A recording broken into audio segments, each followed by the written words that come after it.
In today's video, I'm going to teach you how to delete an idea book in Houzz. If you've been using Houzz to organize your home design inspirations, but want to declutter or make room for new projects, this guide is perfect for you. Whether you're a homeowner or a design professional, deleting an outdated or no longer needed idea book is a simple process. Let's walk through it together. First, you'll need to go to the Houzz website. Open your web browser and visit houzz.com. Once you're on the main page, make sure you're logged into your account. If you're not, go ahead and sign in using your credentials. This step is crucial as you won't be able to access your personal idea books without being logged in. Now you need to click on your Houzz located at the top of the screen. This tab serves as your personal profile area where you can manage various aspects of your account, including your idea books. Once you're in your Houzz, you'll see a section labeled Your Idea Books. Click on it to view all the idea books associated with your account.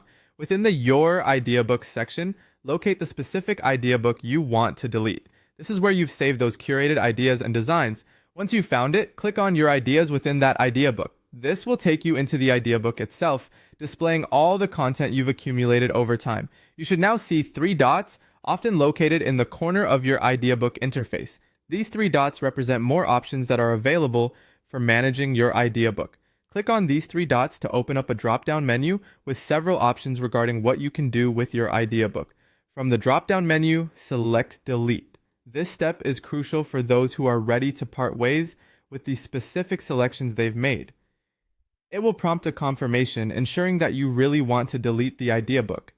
It's important to be sure because once deleted, this action cannot be undone. Finally, to complete the process, click on Remove in response to the confirmation prompt.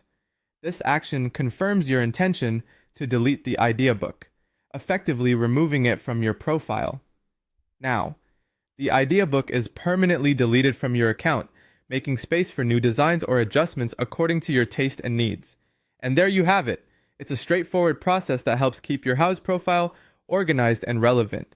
Whether your design preferences have changed or you're just aiming for a bit of digital housekeeping, knowing how to efficiently delete an idea book can be invaluable. If you found this tutorial helpful, don't forget to like and subscribe for more tips on optimizing your design experiences with Houzz. Thanks for watching.